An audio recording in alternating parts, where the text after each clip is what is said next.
reading 1 Corinthians can feel like a disorganized, jumbled mess. There's lawsuits, sexual misconduct, spiritual gifts, head coverings. It is famously Paul's most chaotic letter. But here's the secret. The letter isn't random at all. It is laser focused. And the key to the entire letter is someone that you have probably never paid attention to. Chloe. She is the key to the entire book. Her report and the questions that she brought Paul are the framework which holds the whole book together. And once you see this structure, the entire book snaps into focus.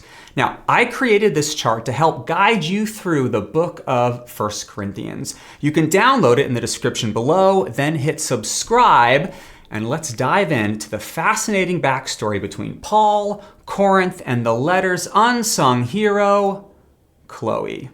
Paul planted the church in Corinth on his second missionary journey, a journey which began in Antioch, and then Paul will go through Derbe and Lystra, where he picks up Timothy, and then I believe he intends to make a beeline straight for Ephesus, but the Spirit did not allow him. Isn't that fascinating? And in chapter 16, it will redirect Paul 3 times, taking him to Troas, where he receives the Macedonian call, a call which he will answer by jumping over the Aegean and going to Philippi, and then Thessalonica and Berea.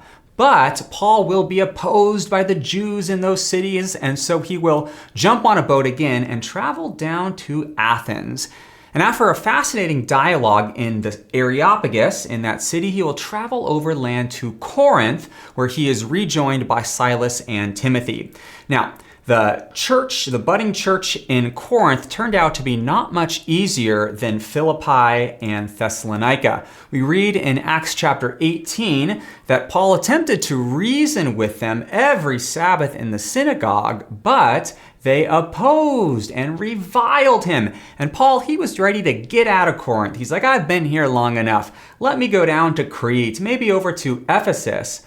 But the Spirit will intervene. And down in verse 9 of Acts 18, the Lord will speak to Paul in a vision one night, saying, Paul, do not be afraid, but go on speaking. Do not be silent.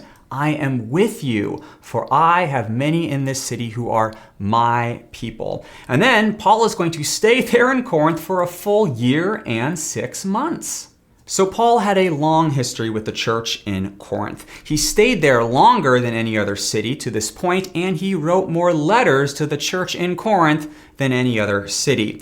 Well, Paul is finally going to get to the city of Ephesus on his 3rd missionary journey, and this coastal city will be his base of operations for this 3rd missions venture, and it will be the place from which he will write 4 letters to Corinth. Yes, we have only 1st and 2nd Corinthians, but it turns out there are 4 of them. And we call them Corinthians A, B, C, and D. It turns out that 1 Corinthians wasn't the first letter that Paul wrote to this city. You see, he references Corinthians A in 1 Corinthians chapter 5. Take a look at this. Chapter 5, verse 9. Here we are in 1 Corinthians, and he said that I wrote to you already in my first letter, Corinthians A, saying do not associate with sexually immoral people, but now I got to write to you again. I've got to write Corinthians B because evidently you misunderstood my first letter. But that is only part of the reason for 1 Corinthians, or Corinthians B, I guess we could call it. The main reason is Chloe. She is going to knock on Paul's door with a letter in her hand, or actually 2 letters, and these 2 pieces of communication are going to govern the structural division of the whole book. And speaking of the whole book, here it is right here, 1 Corinthians, and here is Chloe in that purple dress. She's going to leave from Corinth, go across the Aegean Sea, and arrive in Ephesus with a report card in her hand. Now, the letter of 1 Corinthians, it can be divided in 2 halves. The first half is in 1 to 6, and the second in 7 to 16. The first half is that report card, the report from Chloe. But Chloe will arrive in Ephesus with a report card in one hand and a list of questions from Corinth in the other. Now, this report, we have a report and we've got questions. The report is referenced by Paul in chapter 1, where he says, it has been reported to me by Chloe's people. So that introduces the first half of the letter. The second half of the letter is introduced with the phrase, now concerning the matters about which you wrote. You wrote to me with a whole bunch of questions, and now I am writing back with some answers. And every time that Paul will answer another one of their questions, he will use the phrase, now concerning. So another question is going to be addressed by Paul in chapter 8, 9, and 10. So he will say, now concerning. And then he's going to address a new set of questions in 12 to 14. So he says again, now concerning. And then finally in chapter 16, two more now concernings. This report from Chloe is going to be referenced one more time in chapter 5. So Paul will say it is actually reported to me. Now, these two pieces of communication are going to govern the entire letter. So we have the report from Chloe will be referenced 1, 2, 3, 4 times. And then we're going to address more questions from Corinth again and again and again and again. So, what is in Chloe's report card? Well, the church is fracturing into different groups, each with their own favorite preacher. I follow Paul, I follow Apollos, I follow Cephas. There is divisions in this church. And then item number 2, would you believe this? There is actually someone in the church who is sleeping with his father's second wife. Jeez. And then in chapter 6, there are 2 powerful families in the church who are immersed in a legal battle, suing each other in court. It's kind of a mess. Well, what about their questions? What do these Corinthians need clarification on? Well, their first question is about sex. I mean, evidently, some of these Corinthians think that Christians shouldn't be having sex at all, and they should probably divorce their wives. Well, the next question is about food. Evidently, you could go down to the local meat market and buy some food that had formerly been dedicated to Greek gods. Are Christians allowed to eat this stuff? I mean, I don't know.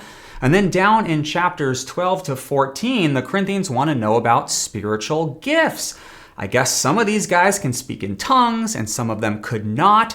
Who's the best Christian? What's the most important spiritual gift? Well, aren't these Christians in Corinth curious?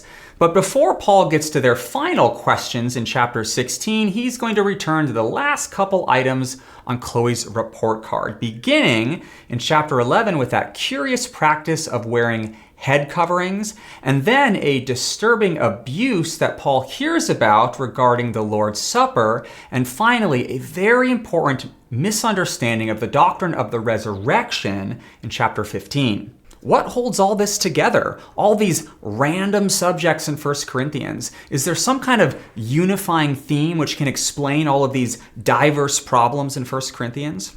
Well, I believe there is, and it is this. The Corinthian believers were confused about what it means to be spiritual. They had a misunderstanding about the nature of true spirituality. They thought that they'd made it, that they epitomized spirituality. We speak in tongues, after all, they said. The most visible of the spiritual gifts. Of course we're spiritual.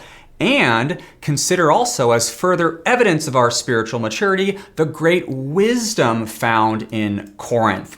Wisdom which was manifested in their mind through the great eloquence of their public speakers, their impressive rhetoric. And that is what is behind Corinth's fracturing into disciples of Paul and Apollos and Peter.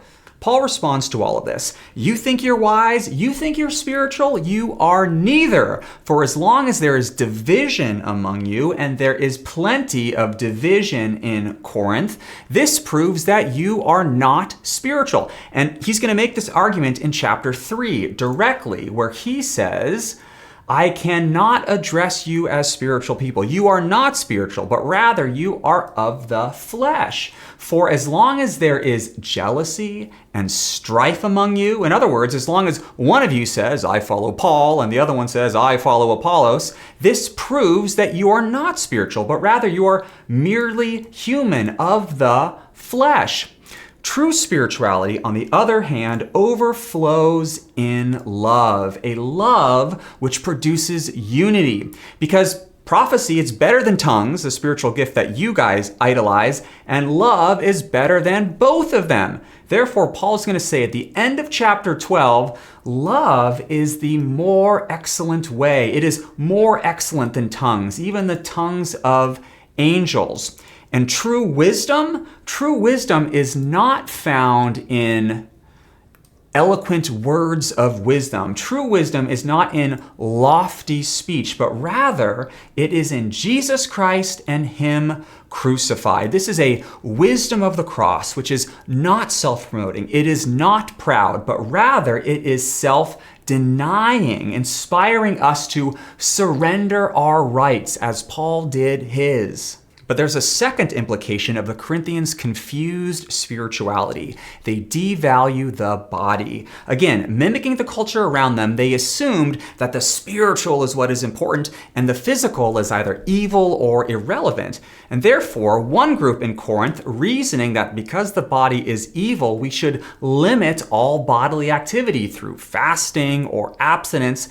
But then another group in Corinth, entertaining an opposite implication of the same worldview, will reason that because it doesn't matter what I do with the body, then there's nothing wrong with me visiting a prostitute. And you know what? I can eat anything. There's nothing off limits.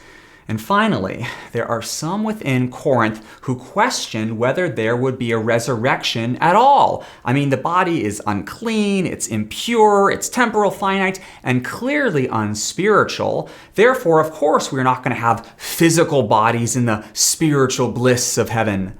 Paul responds to this dualistic worldview saying, you are wrong. It does matter what we do with the physical body. First, because your physical body literally houses the Holy Spirit of God. And while, yes, I agree with you, you may eat food that has been sacrificed to idols, but if it causes offense to your brother, don't do it.